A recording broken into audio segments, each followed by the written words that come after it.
নামাজে যাও নাই, আজকে জুমার দিন একটু মসজিদে যা।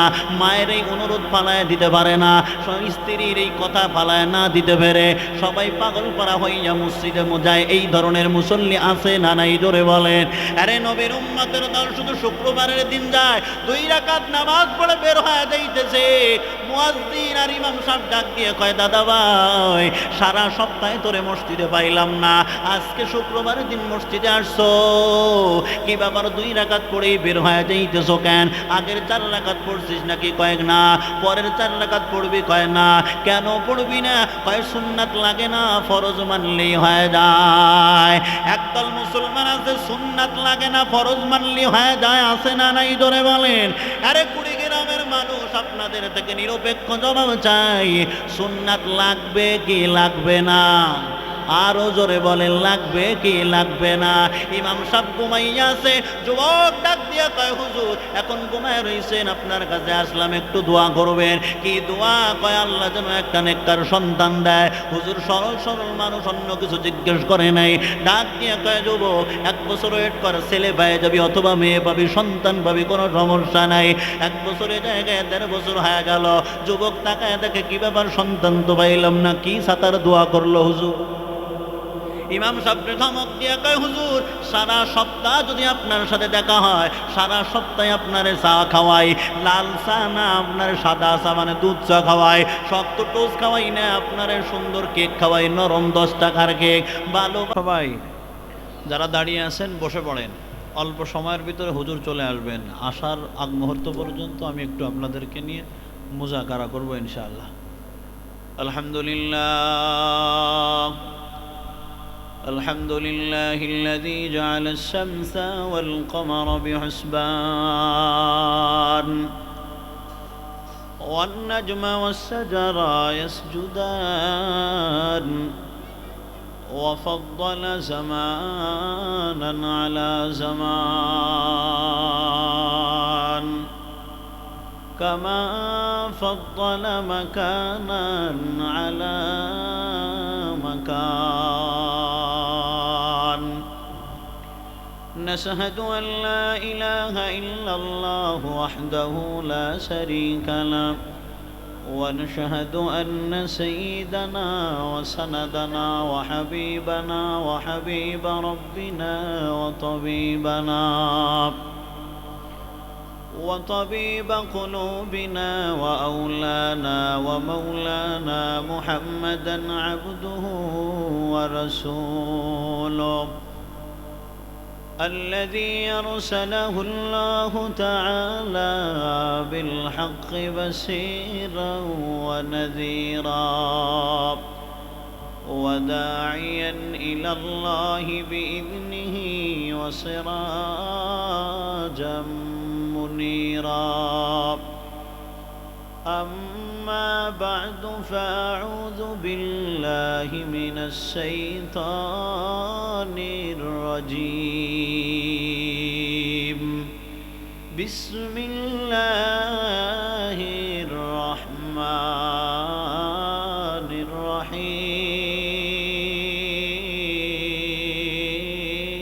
الرحيم.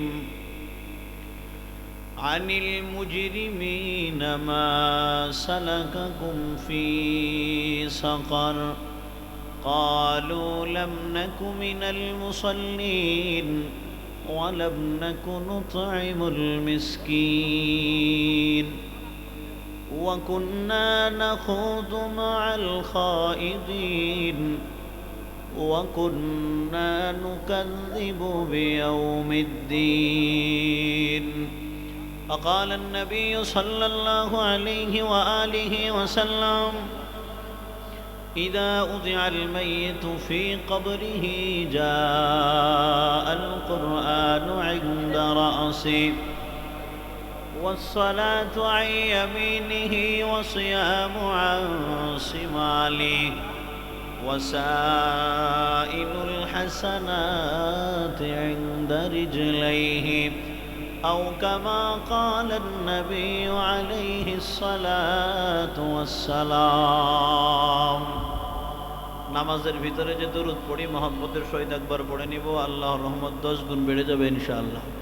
اللهم صل على محمد وعلى آل محمد كما صليت على إبراهيم وعلى آل إبراهيم إنك حميد مجيد اللهم بارك على محمد وعلى آل محمد كما باركت على إبراهيم وعلى آل إبراهيم إنك حميد مجيد توحيد کی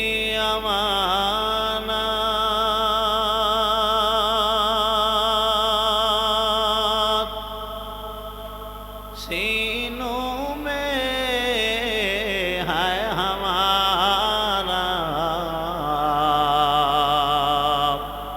آسان نہیں مٹانا نام و نسا ہمارا بلغ العلا بکمالہ کسب الدجا بجمالہ حسنت جمیع خصالہ لا الہ الا اللہ لا الہ الا اللہ জবান ছেড়ে দিয়ে উচ্চ আওয়াজে সমস্বরে সকলেই লা ইলাহা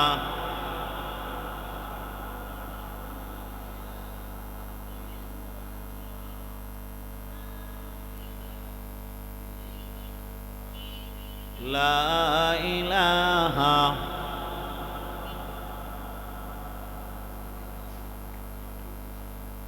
পাখির গানে গানে হাওয়ার তানে তানে পাখির গানে গানে হাওয়ার তানে তানে ওই নামেতে পায় মহিমা ওই নামেতে পায় মহিমা হলে আপন হারা লা ইলাহা ইল্লাল্লাহ লা ইলাহা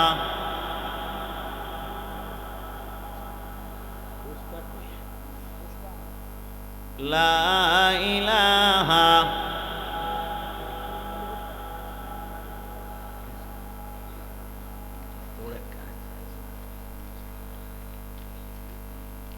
ফুলের ঘ্রাণে ঘ্রাণী অলির গুঞ্জরণে ফুলের ঘ্রাণে ঘ্রাণে অলির গুঞ্জরণে ওই নামেরই গান শোনা যায় ওই নামেরই সুর শোনা যায় হলে পাগল পারা লা ইলাহা ইল্লাল্লাহ লা ইলাহা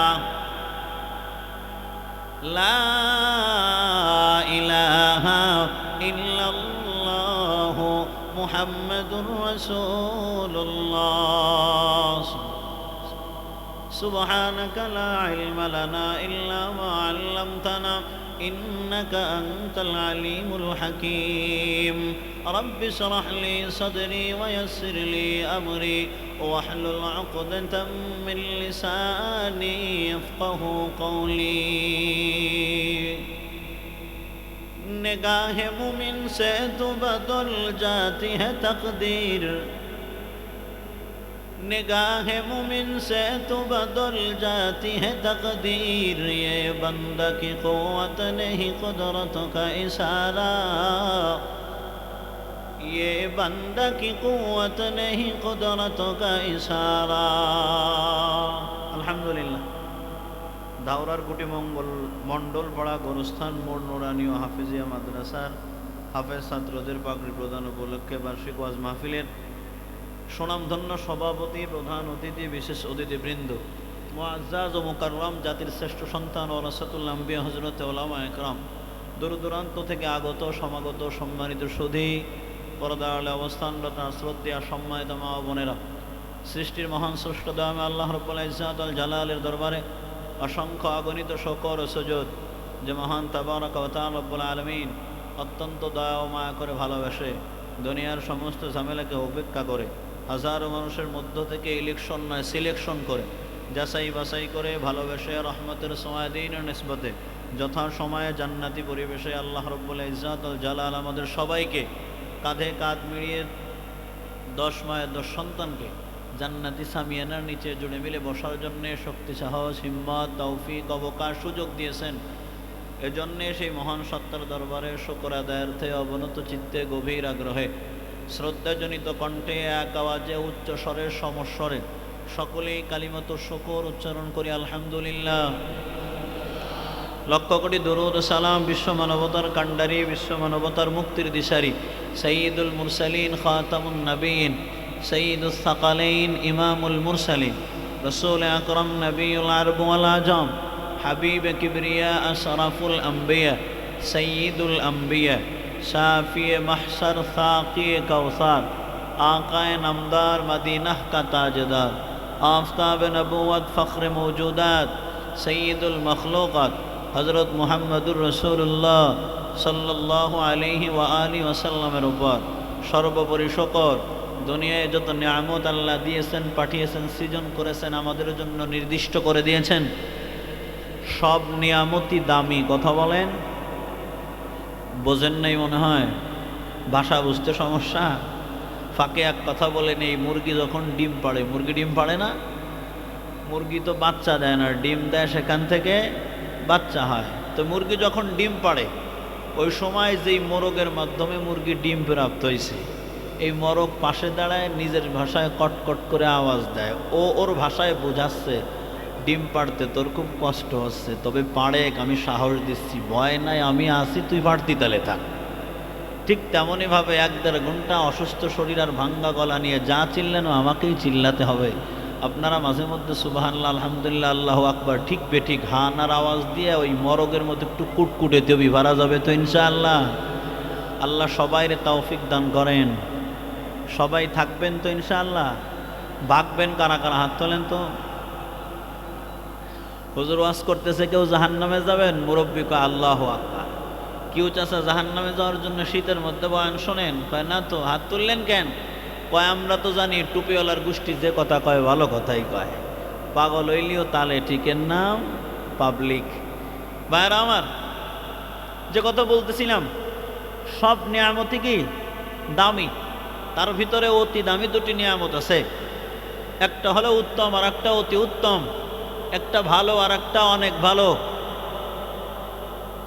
একটা মূল্যবান আর একটা অতি মূল্যবান। উত্তমের চাইতে অতি উত্তম যেটা, তার দাম বেশি না কম? বেশি। বুঝে ফেলেছেন বয়ান? তো সব নিয়ামতই দামি, তার ভিতরে অতি দামি 2টি নিয়ামত। 1 নাম্বার দুনিয়ার হায়াত, 1 নাম্বার কি? সব কিছুই আছে, ব্যাংক ব্যালেন্স, টাকা পয়সা, ধন দৌলত, কোনো কিছুর অভাব নেই, কিন্তু আপনার অবস্থা হলো ওই সাদ্দাতের মতো। কেমন? সাদ্দাত আল্লাহর জান্নাতে যাবে না, নিজেই জান্নাত বানাইলো মাস্তানি করে। সাদ্দাত জান্নাত উদ্বোধন করবে, ঘোড়ার পিঠে আরোহণ করে রওনা হয়েছে। পিছন থেকে মুরব্বী ডাক দিয়ে বলতেছে কতর কণ্ঠে, একেবারেই স্বাভাবিক মৃদু আওয়াজ, ভালো আওয়াজ। মুরব্বী ডাক দিয়ে বলতেছে, সাদ্দাত একটু দাঁড়াও, কথা বলি। পিছন দিকে তাকাইয়া সাদ্দাত দেখে এক মুরব্বী। সাদ্দাত বলে, না, আমি কোটি টাকার মালিক, ক্ষমতা অভাব নাই, টাকারও অভাব নাই, সুতরাং এই 4 পয়সার মুরব্বীর সাথে কথা বলার সময় আমার নেই। ফাঁকে আরো এক কথা বলে নেই, অধিক টাকা আর অধিক ক্ষমতায় মানুষ হয়ে যায়। অধিক টাকা আর অধিক ক্ষমতা যখন মানুষ হঠাৎ করে পায়, তখন এই টাকার কারণে আদবওয়ালা মানুষটা বেয়াদব হয়ে যায়। অধিক টাকার কারণে মানুষ তার মানবতা হারিয়ে ফেলে। সাদ্দাত ঠিক তেমনই ভাবে মানবতা হারিয়ে বলে, মুরব্বীর সাথে কথা বলার সময় নেই। কিছু দূরে যখন ঘোড়া হাঁকিয়ে রওনা হলো, পিছন থেকে মুরব্বী এবার তুমি বলে না তুই বলে। প্রথম বলেছিল সাদ্দাত দাঁড়াও, এবার বলে সাদ্দাত দাঁড়া। পিছনে তাকায় দেখে একই মুরব্বী, সময় নেই, সিগন্যাল, রেড সিগন্যাল মারে। আবার ঘোড়াকে হাঁকানো শুরু করলেন। এবার মুরব্বী স্বাভাবিক কণ্ঠে বলে না, কর্কশ কণ্ঠে বলে, সাদ্দাত দাঁড়াইতে বলছি, দাঁড়া। ধমক দিয়ে যখন বলল, সাদ্দাতের আর বুঝতে বাকি নাই। এই মুরব্বীকে প্রথম মানলাম না, দ্বিতীয়বারও মানলাম না, তৃতীয়বারও মানতে চাচ্ছি না, কিন্তু এমন বেগে ধমক দিল, এমন আওয়াজ শোনাইছে, অবশ্যই মুরব্বীর ভিতরে মাল আছে। ঘোড়াকে যখন স্টপ করে দিলেন, ব্রেক করে দিলেন, মুরব্বী সামনে হাজির। মুরব্বীকে বলতেছে, চাচা কি বলতে চাও বলো, সময় কম, চলে যেতে হবে, জান্নাত উদ্বোধন করব। মুরব্বী বলে, সাদ্দাত তোর সময়ের অনেক দাম, এটা আমিও জানি, এজন্য তোর সময় নষ্ট করতে আমিও চাই না। কি করা যায়? কয় ঘোড়ার পিঠ থেকে নামতে হবে না, ঘোড়ার উপর থেকেই মাথাটা নোয়াইয়া তোর মুখ কান আমার মুখ বরাবর ধর, আমি একটু কথা বলি। সাদ্দাতকে বলা হলো, তোর কান একটু নোয়াইয়া আমার মুখ সোজা করে ধর, একটু আওয়াজ দিব। সাদ্দাত যখন মুরব্বীর কথা অনুপাতে ঘোড়ার পিঠ থেকেই মাথাটা নোয়াইয়া মুরব্বীর মুখ বরাবর নিজের কানকে ধরে ফেলেছে। এবার মুরব্বী বলতেছে, লিকুল্লি উম্মাতিন আজাল। কি বলতে চাও? প্রত্যেকটা মানুষ নির্দিষ্ট একটা হায়াত আর সময় সীমা নিয়ে দুনিয়াতে আসে। সাদ্দাত এবার বলতেছে, বুঝি নাই, বিস্তারিত বলেন। ইদা জা আজালুহুম লা ইস্তাখিরুনা সাআতাও ওয়া লা ইস্তাকদিমুন। এ সাদ্দাত, প্রত্যেকটা মানুষ নির্দিষ্ট একটা সময় নিয়ে দুনিয়াতে আসে, ওই নির্দিষ্ট সময় যখন শেষ হয়ে যায় তখন তার হায়াতের গাড়িকে স্টপ করে দেওয়া হয়। বলে, আপনি কি বলতে চান, একটু বিস্তারিত বলুন। কয়, তোর সময় শেষ, এক সেকেন্ড সামনে আগানোর সুযোগ তোকেও দেওয়া হবে না, ঘোড়াকেও না। এই কথা বলতে দেরি হয়, সাদ্দাতকে ঘোড়ার পিঠ থেকে নামাতে হয়নি, এমনিই নেমে গেছে। বুঝাইতে পারিনি মনে হয়। বাইরা আমার, সব কিছু থাকার পরেও যদি আজরাইল পিছনে হাজির হয়, বলে লিকুল্লি উম্মাতিন আজাল, এক সেকেন্ড সময় দেওয়া হবে না, বলুন তো দেখি এই টাকায়, ক্ষমতায়, আধিপত্যর কোনো দাম আছে? প্রমাণ হলো দুনিয়ার সবচেয়ে দামি নিয়ামতের নাম হলো দুনিয়ার এই হায়াত। কথা বলেন। 2 নাম্বার হলো শারীরিক সুস্থতা। 2 নাম্বার কি? শারীরিক সুস্থতা। কোনো কিছুর অভাব নাই, টাকা পয়সা, ধন দৌলত, খানা দানার অভাব নাই, ফ্রিজের প্রত্যেকটা ডয়ার বিভিন্ন রকমারি খাবার দিয়ে সাজানো, কিন্তু ডাক্তার বলছে গরুর গোশ খাবি, 3 দিন পর কবরে যাবি।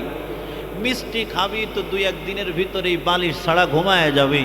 বলুন তো দেখি, এই টাকার খানার কোনো দাম আছে? শরীর যদি ভালো থাকে, ল্যাপ কম্বল কিছুই লাগবে না, খোলা মাঠের মধ্যে ঘুম আসে। শরীর যদি ভালো না হয়, 10 তলা বিল্ডিংয়ে এসি লাগান আর যত কিছুই কম্বল ব্যবহার করেন না কেন, ঘুম আসবে না। যতটুকু ঘুমায় তাও আবার ট্যাবলেটের জোর। এ পাবলিক আছে না নাই? প্রমাণ হয়ে গেছে 2 নিয়ামত অতি দামি। 1 নাম্বার দুনিয়ার হায়াত, 2 নাম্বার শারীরিক সুস্থতা। আল্লাহ এখন অবধি এই পর্যন্ত আমাদের হায়াত বাকি রেখেছেন, শরীর সুস্থ রেখেছেন, এজন্য দিল থেকে আরো একবার শুকর আদায় করি, আলহামদুলিল্লাহ। ভাইরা আমার, প্রশংসা করব কার? কেউ যেটা দেয় না সেটা দেয় কে? কেউ যেটা বোঝে না সেটা বোঝেন কে? কেউ যেটা দেখে না সেটা দেখেন কে? কেউ যেটা দিতে জানে না সেটা দেন যিনি, তিনি কে? সুতরাং সব কিছুই যেহেতু আল্লাহ তাআলা দিয়েছেন, দিচ্ছেন, দিবেন, প্রশংসা হবে কার? আরো জোরে বলেন। প্রশংসা সবই কেবল তোমারই, রব্বুল আলামিন। দয়ালু মেহেরবান, করুণা ওয়াফুরান, দয়ালু মেহেরবান, করুণা ওয়াফুরান। আর কেউ নয়, আর কেউ নয়, তুমি মালিক শেষ বিচারের দিন, শেষ বিচারের দিন। শেষ দিনের মালিককে আরো জোরে বলেন। যাদের উপরে করে সরহম, পেয়েছে তোমার শেষ করম, তাদের সে পথ দাও আমাদের, তাদের সে পথ দাও আমাদের, দাও গো তোমার দিন, দাও গো তোমার দিন। প্রশংসা সবে কেবল তোমারই রব্বুল আলামিন। দয়ালু মেহেরবান করুণা ওয়াফুরান, দয়ালু মেহেরবান করুণা ওয়াফুরান। আর কেউ নয়, আর কেউ নয়, তুমি মালিক শেষ বিচারের দিন, শেষ বিচারের দিন। আয় আল্লাহ, সব কিছুর মালিক আপনি, সুতরাং সব দরওয়াজার থেকে ফিরে বিমুখ হয়ে আপনার দরবারে শুকর গুজার হচ্ছি। সকলেই বলুন আলহামদুলিল্লাহ। শুকর আদায় করলে লাভ না ক্ষতি? কি লাভ? আল্লাহ বলেন লাইন শাকারতুম লাযীদান্নাকুম, লাইন শাকারতুম লাযীদান্নাকুম ওয়া লাইন কাফারতুম ইন্না আযাবী লাশাদীদ।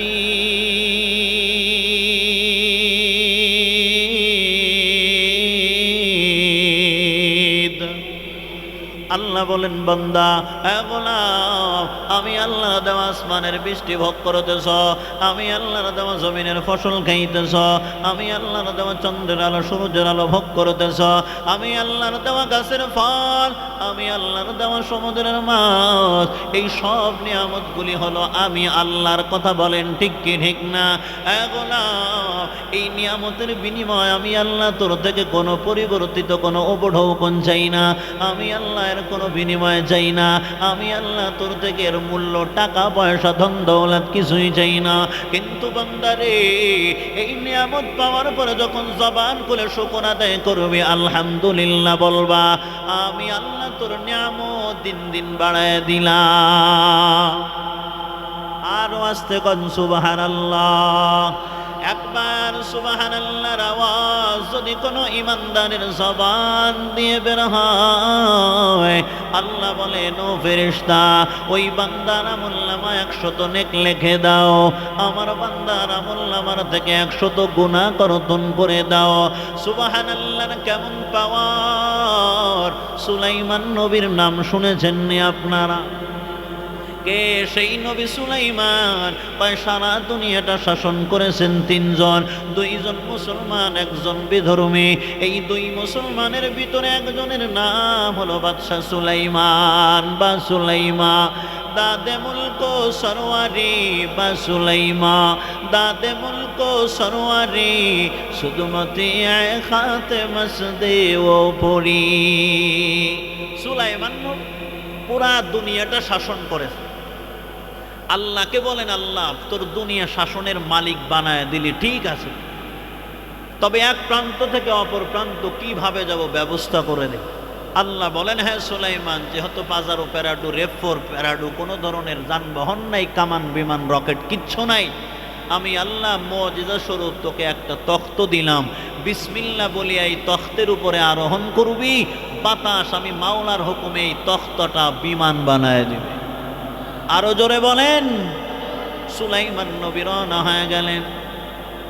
দুনিয়ার জমিন থেকে আসমানের দিকে তাকাইয়া আমরা সুন্দর করে তাকায় দেখতে পারি বিমান যায়। মুরব্বী গোসলখানায় গোসল করতেছেন, হঠাৎ তাকায় দেখেন সুলাইমান নবী তার তখ্ত নামের বিমান নিয়ে রওনা হয়ে গেছে। মুরব্বী ডাক দিয়ে কয়, এ আল্লাহ, সুলাইমান রে কত সম্মানের তখ্ত দিয়েছো, সুবহানাল্লাহ। কথাটা বলতে দেরি হয়, বাতাস সুলাইমানের কানে আওয়াজ পৌঁছাইতে দেরি করে না। সুলাইমান নবী ডাক দিয়া কয়, এ জিনের দল, আমার বিমান এখানে ল্যান্ড কর, মুরব্বীর সাথে একটু কথা আমার বাকি আছে, কথা বলে আসি। এ নবীর উম্মতের দল, বাংলাদেশ সাম্প্রতিক সময়ের প্রধান উপদেষ্টার নাম হলো ডক্টর ইউনূস কাকা। এই ইউনূস কাকা যদি আপনার ধমক দিয়ে কয়, মুরব্বী কি ব্যাপার, তুমি নাকি এই বাজারে বসিয়া আমার বিরুদ্ধে আলোচনা সমালোচনা করো, কি ব্যাপার, সত্যই কি তাই? বলুন তো দেখি আপনার পায়জামা গরম না ঠান্ডা? পায়জামা গরম হয়ে যাবে। আর পুরা পৃথিবীর রাষ্ট্রনায়ক নবী সুলাইমান যখন মুরব্বির সামনে হাজির, মুরব্বির ডাক দিয়ে কয়, ও মুরব্বি আব্বাজান, কি বলতেছো? আবার দ্বিতীয়বার একটু বলো। সুলাইমান নবীর সামনে দেইকা মুরব্বি হাতে হাতে বাড়ি খায়, দাঁতে দাঁতে বাড়ি খায়। মুরব্বি ভয়ে প্রকম্পন সৃষ্টি হয়ে গেল, কাঁপতেছে। মুরব্বিকে এবার সুলাইমান নবী অভয় দিয়ে ডাক দিয়ে কয়, আব্বাজান, আমি পুরা দুনিয়ার শাসক ঠিক আছে, কিন্তু আমি নবী সুলাইমান বিয়া দেব না। অতএব অভয় দিলাম, তুমি বলো, কোনো সমস্যা নেই। সুলাইমান নবী অভয় দেওয়ার পর মুরব্বি ডাক দিয়া কয়, আব্বাজান সুলাইমান, আমি তেমন কিছু বলি নাই, শুধু বলেছি সুবহানাল্লাহ, তোর তখ্তটা কত সুন্দর। সুলাইমান নবী আবার চোখের পানি ছেড়ে কান্না করে, ডাক দিয়া কয়, মুরব্বি আর দাঁড়ায় থাকবি না? দুটি হাত আগায় কয়। সুলাইমান নবী বলে, মুরব্বি কোলের মধ্যে আসেন। সুলাইমান নবী মুরব্বিরে জড়াইয়া কান্না করে, মুরব্বিও কাঁদে, সুলাইমানও কাঁদে। নবী সুলাইমান কাঁদে, মুরব্বিও কাঁদে। ডাক দিয়ে কয়, সুলাইমান নবী হওয়ার পরে তুই কেন কাঁদো? সুলাইমান নবী বলে, আব্বাজান, আপনি কেন কান্না করতেছেন? দুইজনই কান্না করে, কোনো আওয়াজ নাই। সুলাইমান অবশেষে আনসার জানায়, কয়, এ আব্বাজান, তুই বলেছিস সুবহানাল্লাহ, আমার তখ্তটার কত পাওয়ার, কত দাম। তোর কথা ঠিক আছে, আমার তখ্তটা জামরাত ইয়াকুত পাথর দিয়ে সাজানো, স্বর্ণ এবং রৌপ্য দিয়ে খোদাই করানো আমার তখ্ত। সুতরাং আমার তখ্তটার বড় দাম, বড় দাম, বড় দাম।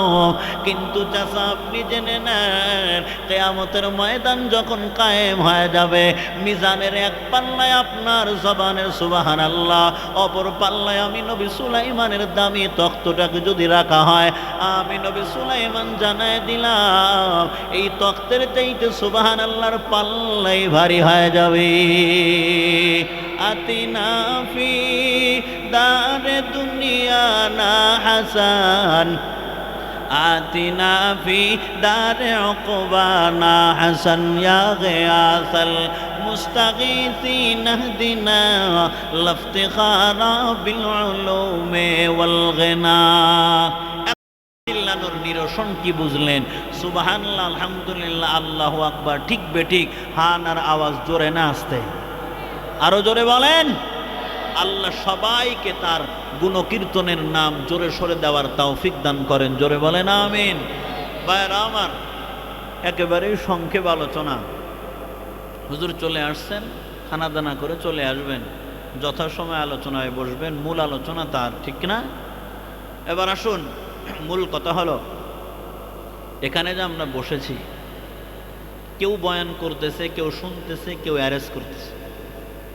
এই তিন শ্রেণীর মানুষ যার সমন্বয় আজকের এই মাহফিল। তো এখানে যে আমরা বসে আছি খানার লোভে, বলেন, টাকার লোভে বসে আছেন? কেন বসে আছেন? কেনর জবাব দিব বয়ান শেষ। আমরা যেখানে বসে আছি, কেন বসে আছেন? কিছু একটা শিখে যান। শুধু সুর শুনে বাসায় যাবেন, চমৎকার বয়ান করছে, জম্মের কণ্ঠ, কি ওয়াজ করছে কয় তা তো মনে নেই, এ যেন না হয়। তো আমরা আসছি কেন, কেনর জবাব সংক্ষেপে দিব, বয়ান শেষ। এখানে আসার পিছনে দুই আশা। কয় আশা? জোরে বলেন। এক নাম্বার আশা হলো আমরা সবাই জাহান্নাম থেকে বাঁচতে চাই। এক নাম্বার, জাহান্নাম থেকে বাঁচতে চাই। দুই নাম্বার, জান্নাতে একটু জায়গা চাই, জান্নাতে একটু জায়গা চাই। এই দুই আশার বাহিরে কেউ আছেন? হাত তোলেন তো। কেউ আছেন? তুলে ফেলছে দুই তিন। এই আশার বাহিরে কেউ নাই। এক নাম্বার, সবাই জাহান্নাম থেকে বাঁচতে চাই। দুই নাম্বার, জান্নাতে একটু জায়গা চাই। জাহান্নাম থেকে কিভাবে বাঁচবেন, জান্নাতে কিভাবে জায়গা পাবেন, এটাই বলে আলোচনা রীতি হবে ইনশাআল্লাহ।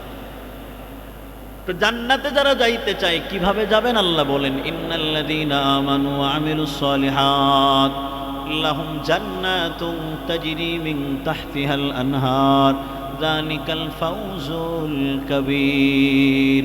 আল্লাহ বলেন, জান্নাতে যাওয়ার জন্য যে কাজ করতে হবে, ঈমান আনয়ন করার পরেই যে কাজ বান্দার জন্য অবধারিত, সেটা হলো আমলে সলেহ তথা ভালো কাজ করতে হবে। ভালো কাজ যারা করবে তারা জান্নাতি। কথা বলেন, ভালো কাজ যারা করবে তারা কি? তোমরা জান্নাতে যারা যেতে চাই ভালো কাজ করবো না খারাপ কাজ? তো জান্নাতে যদি যাইতে হয় অবশ্যই ভালো কাজ করতে হবে, কারণ ভালো কাজ যারা করবে তারা জান্নাতি। সূরা মুলক 29 নম্বর পারা প্রথম পৃষ্ঠা আল্লাহ বলেন, আল্লাযী খালাকাল মাউতা ওয়াল হায়াতা লিয়াবলুয়াকুম আইয়ুকুম আহসানু আমালা। আল্লাহ বলেন অধিক আমলের কোনো দাম নেই, ভালো আমলের দাম। আমল করেছেন বস্তা বাই বস্তা, ভুরি ভুরি আমল, কিন্তু আমলের ভিতরে শিরকের গন্ধ আছে, রিয়ার গন্ধ আছে, বেদাতের গন্ধ আছে। এই আমলের চারানার দাম নেই। আর আমল কম করেছেন কিন্তু কমপ্লিট, একেবারে নির্ভেজাল, অরিজিনাল, নিরেট, অল্প আমল, ইমান পাকা, আল্লাহ বলেন জান্নাত পেয়ে যাওয়া। সুতরাং আমরা কি বুঝতে পারলাম? বলে জান্নাতে যাইতে হলে ভালো আমল করতে হবে। কি আমল? ভালো আমল। তো প্রথম প্রশ্নের জবাব পেয়েছি আমরা, জান্নাতে যাওয়ার জন্য বসে আছি। যাবেন কিভাবে? কয় ভালো আমল করে জান্নাতি হয়ে যাব, সোজা জান্নাত। আর একটা আশা হলো আমরা জাহান্নাম থেকে বাঁচতে চাই, জাহান্নাম থেকে বাঁচতে চাই। জাহান্নাম থেকে বাঁচবেন কিভাবে? কয় ভালো আমল করলে জান্নাতে যেতে পারবা, খারাপ আমল ছাড়লে জাহান্নাম থেকে রিহাই পাবা। জান্নাতে যেতে হলে ভালো আমল, জান্নাতে যেতে হলে ভালো আমল, জাহান্নাম থেকে বাঁচতে হলে খারাপ কাজ থেকে নিজেকে বিরত রাখতে হবে। কথা শেষ। বলে ফাঁকে আরো এক কথা বলে নেই, স্বতন্ত্র ঢালাও বক্তব্য হলো ভালো আমল যারা করবে তারা জান্নাতি, খারাপ আমল যারা করবে তারা জাহান্নামী। আর এই খারাপ আমলের ভিতরে বড় বড় 4টি খারাপ আমল আছে, যেই 4 পাপের কারণে কিয়ামতের ময়দানে 1999 জন মানুষ জাহান্নামী হবে। আল্লাহ তাআলা সব ধরনের খারাপ আমল, বিশেষ করে এই বড় 4টি খারাপ কাজ থেকে আমাদের সবাইকে হেফাজত করুন। জোরে বলুন আমিন। বিষয়টা খুলে বোঝানোর জন্য সহজ একটা উদাহরণ দিচ্ছি, কষ্ট হচ্ছে আপনাদের? উদাহরণ হলো, রিক্সা চালায় দিনরাত অতিবাহিত করেন এক যুবক। রিক্সা চালাইতে চালাইতে বয়োবৃদ্ধ হয়ে গেলেন, সুখ আর আসে না, রিক্সাই চালাতে হয়। আস্তে আস্তে রিক্সা চালানোর বয়স যখন 30 থেকে 35, ওনার বয়সটাও 70-এর কোঠায়। ওনার বয়স যখন 70-এর কোঠায় পৌঁছে গেছে, রিক্সা চালায় গভীর রজনীতে বাসায় আসছেন। রিক্সা তালা লাগায় উনি ঘুমায় আছেন। রাত্র 3:30টার সময় গভীর রজনীতে ফোন আসছে। উনি ফোন রিসিভ করে কানে লাগাইলেন, ও পাশ থেকে শুনতেছেন আশার বাণী। কে তুমি? বলে আপনি কে? বলে আমি তো জব্বর মিয়া। ছেলের নাম কি? কয় আব্দুল গফফার। ছেলে কি করে? কয় কিছুই করে না, ঘুরে ফিরে খায়। কয় আপনার ছেলে তো ভাগ্যের চাকা ঘুরিয়ে ফেলেছে। কিভাবে? এত রাত্রে ছেলের কি সংবাদ দিতে চাও? কয় খারাপ না, ভালোই সংবাদ দিচ্ছি। কি ভালো সংবাদ? কয় আপনার ছেলে কুড়িগ্রাম শহরের লটারি বিক্রি হয়েছিল, ওখান থেকে 10 টাকার লটারি কিনেছিল। 10 টাকার লটারিতেই ভাগ্যের চাকা ঘুরিয়ে ফেলেছে। কিভাবে ঘুরাইছে? কয় 10 টাকার লটারিতে আমেরিকার ভিসা পাইছে। সরল সোজা ভোলা ভালা এলাকার মানুষ মনে মনে চিন্তা করলো, আমার তো ঢাকা যাওয়ারই টাকা নাই, আমেরিকায় কি করে সন্তান পাঠাবো? কয় আমার তো টাকা নেই, কিভাবে কি করি? কয় টাকা লাগবে না, আপনি মোটামুটি পাসপোর্ট আর মেডিকেল কমপ্লিট করেন, ভিসা আমরা লাগায় দিব। 2-4 মাসের মাথায় ছেলে আমেরিকায় পাড়ি জমায় কোটি টাকা ইনকাম করবে। বাবা সব বাদ দিয়ে সুন্দর করে পাসপোর্ট এবং কি বলে মেডিকেল কমপ্লিট করলেন। যথা সময়ে এই সন্তান রিক্সাওয়ালার ছেলেটা আব্দুল গফফার, উনি পাড়ি জমাইলেন আমেরিকার জমিনে। উনি এখন বাংলা টাকার সৌদিয়ান রিয়াল কামায় না, উনি এখন ইউরো ডলার কামায়। 5-7 বছর থাকলেও প্রতি মাসে 10 থেকে 15 লক্ষ টাকা ইনকাম করে। 5-7 বছর এইভাবে ইনকাম করেছেন দ্বিধার সে একাধারে। বলুন তো দেখি, এই মানুষটার টাকার অভাব আছে? কোটি কোটি টাকার মালিক। উনি এখন কুড়িগ্রাম শহরে ফ্ল্যাট কেনে না, উনি ফ্ল্যাট কিনেছে রংপুর শহরে। 10 তলা 10 তলার 2টা ফ্ল্যাট রংপুর শহরে। বাবাকে বলেছে, বাবা তোমার আর রিক্সা চালানো লাগবে না। কি করব? কয় সব বাদ দিয়ে কষ্ট তো আর কম করনি, তুমি এবার এলাকায় থাকার প্রয়োজন নাই, কি করব? কয় রংপুর শহরে থাকবা। টাকার দাবি হলো অধিক টাকা যখন হয়ে যায় তখন মানুষ গ্রামে থাকতে চায়, বলেন? থাকতে চায় না। টাকার দাবি গ্রামে থাকা যাবে না, প্রেস্টিজের একটা ব্যাপার আছে, শহরে পাড়ি জমাতে হবে। ছেলের কথা অনুযায়ী বাবা এখন শহরে পাড়ি জমাইছে, শহরে জীবন যাপন পরিচালনা করতেছে। তবে সন্তান একটা কথা বলে দিয়েছে, বাবা শহরে শনিবার থেকে বৃহস্পতিবার পর্যন্ত থাকবা, তবে শুক্রবার দিন যখন হবে সকালবেলা তুমি তোমার এই গ্রাম্য পাড়াগায় যেখানে বড় হয়েছ, যেখানে তোমার জন্ম, এই নিজের এলাকার মসজিদে গিয়ে জুমার নামাজ আদায় করবা। কেন করবা? রংপুর শহরের মার্বেল লাগানো আর বিদেশি টাইলস লাগানো মসজিদের সিজদা আর নিজের এলাকার মসজিদের সিজদা কোনোদিন এক হয় না। মসজিদ যতই ভালো হোক না কেন, অপর প্রান্ত গিয়ে নামাজ আদায় করলে নিজেকে অতিথি মনে হয়, মেহমান মনে হয়। আর নিজের এলাকার পাড়ার মহল্লার মসজিদ যতই জীর্ণ শীর্ণ আর কলাপাতার বেড়া হোক না কেন, নিজেকে মালিক মনে হয়। কথা বলে? এজন্য সন্তান বাবাকে বলল, জুমার নামাজটা অন্তত তুমি এই এলাকায় এসে নামাজ পড়বা। কিভাবে পড়বা? তোমার এলাকায় সনি পরিবহন চলে কুড়িগ্রাম পর্যন্ত, ওখান থেকে আরো লোকাল পরিবহন আছে, এই গাড়িতে আসবা। কয় না, 2022-এর মডেল প্রিমিও জি সুপার, যার মার্কেট মূল্য, মার্কেট প্রাইস হলো 40 থেকে 45 লক্ষ টাকা।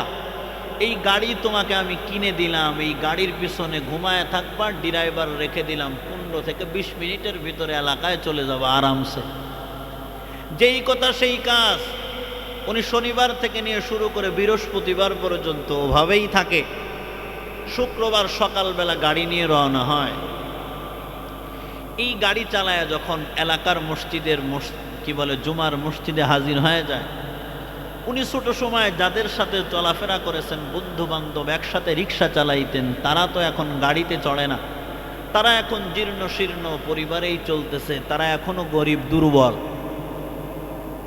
ইনার গাড়ি যখন জুমার মসজিদের গেটে লেগে যায়, তখন এলাকার মানুষ, আগে মানুষ নাম ধরে ডাকতো জব্বই রে, বলে জব্বর মিয়া, কিন্তু অধিক টাকা হওয়ার কারণে টাকায় মানুষের পদপদবিও চেঞ্জ হয়ে যায়। কথা বলে? এখন মানুষ আর জব্বই রে জব্বর মিয়া বলে না, এখন বলে আব্দুল জব্বর চৌধুরী সাহেব। বন্ধু বান্ধব যাদের সাথে একসাথে রিক্সা চালাইছে, তারাও এখন নাম ধরে ডাকার সাহস পায় না। জিজ্ঞেস করবে, দোস্ত কেমন আছো, এটা বলার সুযোগ নাই। উনি জিজ্ঞেস করতেছেন, চৌধুরী সাহেব কেমন আছেন? এলাকার দোস্তরা জিজ্ঞেস করে, আব্দুল জব্বার চৌধুরী কেমন আছেন আপনি? ভাই আলহামদুলিল্লাহ ভালো আছি। আপনার ছেলে নাকি কোটি টাকার মালিক? বলে হ্যাঁ। 2টা ফ্ল্যাট আছে রংপুর শহরে? বলে হ্যাঁ, মডার্ন মোড়ে। বলে এই গাড়ি কার? বলে আমার। দাম কত? কয় 50 লাখ টাকা। কয় ওরে আল্লাহ, জীবনে 50 লাখ টাকা তো চোখেও দেখি নাই, আর 50 লক্ষ টাকার গাড়িতে তুমি ঘুরতেছো, এসব কে দিয়েছে? কয় আমার সন্তান ইনকাম করে আমাকে ক্রয় করে দিয়েছে। এক কথায় আমার বোঝানোর উদ্দেশ্য হলো, আপনি যেই সুখে সুখী জীবন যাপন পরিচালনা করতেছেন, এই সুখের খবর যদি এলাকার মানুষ জানতে চায়, বলতে খুব মজা লাগে। কথা বলেন? মনে মনে ইচ্ছা হয় মানুষ বারবার জিজ্ঞেস করুক আমি কেমন আছি, মানুষ জিজ্ঞেস করুক আমি কত টাকার মালিক, আমার এই গাড়িটা কত টাকা দিয়ে কিনেছি, মানুষ জিজ্ঞেস করুক আমার কয়টা বাড়ি আছে, কয়টা ফ্ল্যাট আছে। এক কথায় বোঝানোর উদ্দেশ্য হলো, যেই কথায় যেই সুখে আপনি সুখী জীবন যাপন করতেছেন, এই সুখের খবর মানুষকে বলতে খুব ভালো লাগে। কথা বলেন? মন চায় মানুষ বারবার জিজ্ঞেস করে। এই মানুষটা সুখী জীবন যাপন পরিচালনা করতেছেন, হঠাৎ করে গভীর রজনীতে ফোন আসছে, আননোন নাম্বার, শুরুতে +- 2টা 4 3টা 6, শুরুতে 014 আর 016 017 না, বুঝতে বাকি নাই এই নাম্বার দেশের না বিদেশি নাম্বার। উনি ফোন রিসিভ করে কানে লাগাইলেন, ও পাশ থেকে মৃদু ঠান্ডা আওয়াজ, কে তুমি? কয় আমি অমক। কোথার থেকে? কয় আমেরিকার নিউ ইয়র্ক থেকে।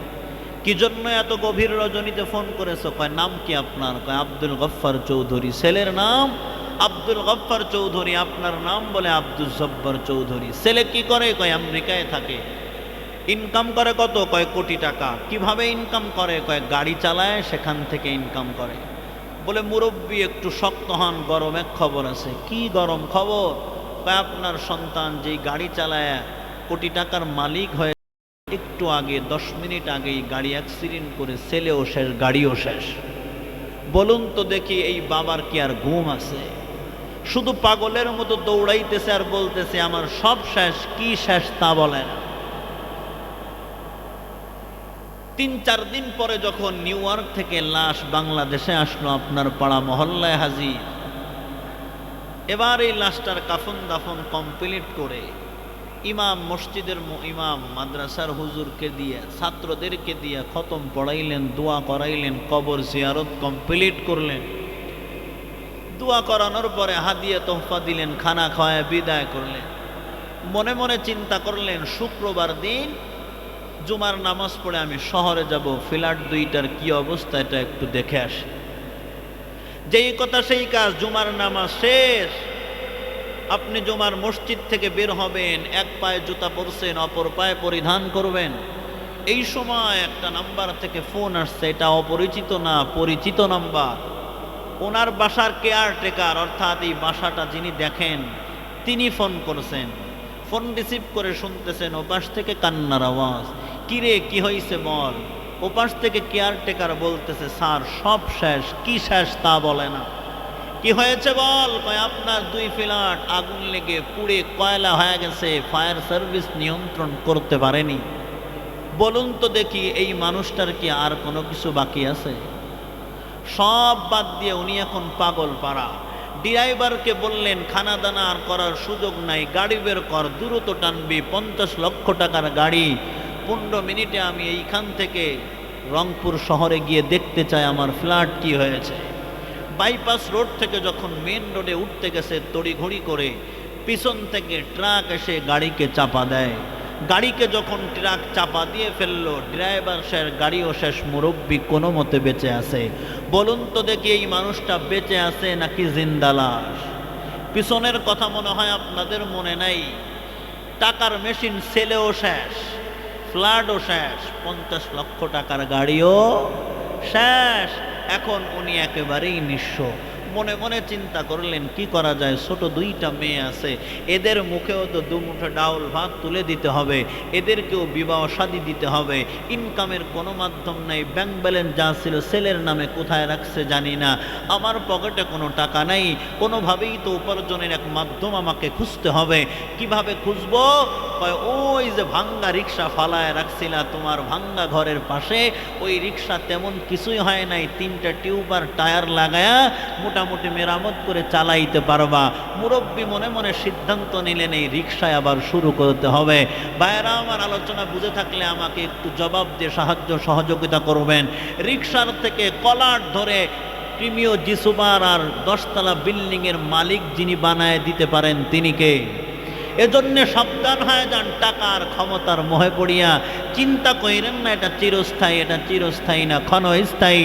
রিক্সার থেকে টান মাইরা প্রিমিয় জিসুবার আর 10 তলা বিল্ডিংয়ে যে আল্লাহ শোয়াইতে পারেন, ওই আল্লাহ 10 তলা বিল্ডিং আর প্রিমিয় জিসুবার গাড়ির থেকে লাথি মেরে নামাইয়া আবার রিক্সায় বসাতে পারে কি পারে না? এজন্য সাবধান হয়ে যান। ক্ষমতা, শুরুতে বলেছিলাম, ক্ষমতার টাকার কারণে মানুষ মানুষ থাকে না, মানুষ অমানুষ হয়ে যায়। ক্ষমতার টাকার কারণে অতীত সাক্ষী দিয়েছে। 16 বছরওয়ালা চিন্তা করেছিল জীবনে কোনোদিন আমাকে কেউ নামাতে পারেনি। তার পরিণতিটা এতটাই ভয়ানক আর এতটাই খারাপ হলো, মুরগির গোশত, দেশাল মুরগি, পাঙ্গাস মাছ আর ইলিশ মাছ রান্না করেছে, কিন্তু খালাম্মা খাইয়ে যেতে পারল না। রান্না করছে, খাবে, সেনাবাহিনী কয় না, খানা খাইতে গেলে কিন্তু আপনারা খাইয়ে ফেলবে, সময় নেই। সুতরাং এই 16 বছরওয়ালার থেকে এখন যারা আসতে চাইতেছেন, আপনাদের সাইজ তেমন একটা ভালো না। আগেই শুরু করেছেন দাঙ্গা হাঙ্গামা। আপনারা আমায় কোনো দলের দালালি করি না, বাস্তব যেটা উম্মতকে বুঝাতে চাচ্ছি, আপনাকে অবশ্যই শিক্ষা নিতে হবে। ক্ষমতা পেয়ে যদি ক্ষমতার অপব্যবহার করেন, 16 বছরওয়ালার থেকে যদি শিক্ষা না নিয়ে সামনে আগান, 16 বছরওয়ালা তো রান্না করেছিল, খাইতে পারেনি, আপনি রান্না করারও সুযোগ পাবেন না। যে কথা বলতেছিলাম, মুরব্বী সুন্দর করে রিক্সা মেরামত করে এবার আর কুড়িগ্রাম শহরে চালানো যাবে না, কারণ সবাই তো চেনে আমি আব্দুল জব্বার চৌধুরী। কি করা যায়? কয় মুখে মাস্ক লাগাইয়া রংপুর শহরে চালাবো। মুখে মাস্ক লাগায় রংপুর শহরে রিক্সা চালাইতেছে। আপনি গেছেন সদর হসপিটালে ডাক্তার দেখানোর জন্য, এলাকার মানুষ তো যতই মুখ ঢাকুক না কেন কপালের চেহারা আর ভুরু দেখে আপনি বুঝে ফেলেছেন এই তো আমাকে সেই জব্বই রে। চিনার সাথে সাথে জিজ্ঞেস করলেন কি ব্যাপার, আবার সেই রিক্সায়? ভাইরা আমার, আপনি খুঁচা দিবেন, আপনার সামনে রিক্সা চালাতে পারবে না। আপনি জিজ্ঞেস করবেন কি ব্যাপার, রিক্সা চালাইতেছো কেন? তুমি তো কোটি টাকার মালিক ছিলে। এই খুঁচা কথা থেকে বাঁচার জন্য কুড়িগ্রাম শহর বাদ দিয়ে রংপুর শহরে, শুধু এখানেই ক্ষান্ত নয়, সব বাদ দিয়ে মুখ ঢেকে মুখে মাস্ক লাগাইয়া যখন রিক্সা চালাইতেছে, তারপরেও যেই ভয়ে উনি ভীত ছিলেন সেই ভয়ের কাণ্ড আপনার সাথে দেখা হয়ে গেল। আপনি জিজ্ঞেস করলেন কি ব্যাপার সাহেব, আবার সেই রিক্সায়? বলুন তো দেখি এই খুঁচাটা কি গায়ে লাগছে নাকি কলিজায়? আবার বলেন। বয়ান বুঝে ফেলেছেন। আল্লাহ রব্বুল আলামিন বলেন ভালো আমল যারা করবে তারা জান্নাতি, খারাপ আমল যারা করবে তারা জাহান্নামী। এই খারাপ আমল করার কারণে জাহান্নামীদের গায়ে আল্লাহ আগুন লাগায় দিবেন, ভালো আমল করার কারণে জান্নাতীদেরকে নাজ নিয়ামত ভোগ করার সুযোগ করে দিবেন। জান্নাতীদের অবস্থা জাহান্নামীরা দেখতে পারবে লুকিং গিলাস দিয়া, আর জাহান্নামীদের শাস্তির ভয়াবহ দৃশ্য জান্নাতীদেরকেও আল্লাহ দেখার সুযোগ করে দিবেন। জান্নাতীদের গায়ে তো এমনি আগুন লাগানো, আল্লাহ বলেন গায়ে আগুন লাগায় ক্ষান্ত নয়, আমি আল্লাহ জাহান্নামীদের অন্তরে আগুন লাগাবো। কিভাবে? দুনিয়ার রিস্কাওয়ালারে যেমন খুসা দিয়ে অন্তরে আগুন জ্বালায় দিছে, আমি আল্লাহ জান্নাতীদেরকে দিয়া জাহান্নামীদের গায়ের আগুনটা কলিজায় লাগানোর জন্য খুঁচা দেওয়াবো।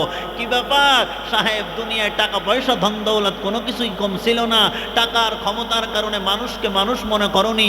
কি ব্যাপার, তোর বাড়ি যেই জায়গায় আমার বাড়িও সেই জায়গায়, তোমার বাড়ি কুড়িগ্রাম আমার বাড়িও কুড়িগ্রাম, তোমার বাড়ি আন্দারিঝার আমার বাসাও এই একই জায়গায়, তোর বাড়ি নাগেশ্বরী আমার বাড়িও নাগেশ্বরী, তোর বাড়ি ভুরুঙ্গামারি আমার বাড়িও ভুরুঙ্গামারি, তোর গ্রাম আমার গ্রাম এক, তোমার থানা আমার থানা এক, তোমার জেলা আমার জেলা এক, তোমার বিভাগ আমার বিভাগ এক, তোমার রাজধানী আমার রাজধানী এক, তোমার দেশ আমার দেশ এক। সব ঠিক ছিল, কিন্তু কি ব্যাপার সাহেব, দুনিয়ায় তো বাহাদুরি কম করনি, আজকে তুমি জাহান্নামী কেন হইলা আর আমি কেন জান্নাতি? দেখ তাকাইয়া বলুন তো দেখি, জাহান্নামী মানুষটার গায়ে তো এমনি আগুন লাগতেছে, জান্নাতি যখন এই খুসা দিয়ে জিজ্ঞেস করবেন তাহলে এই আগুনটা কি তার গায়ে নাকি কলিজা হিট করবে?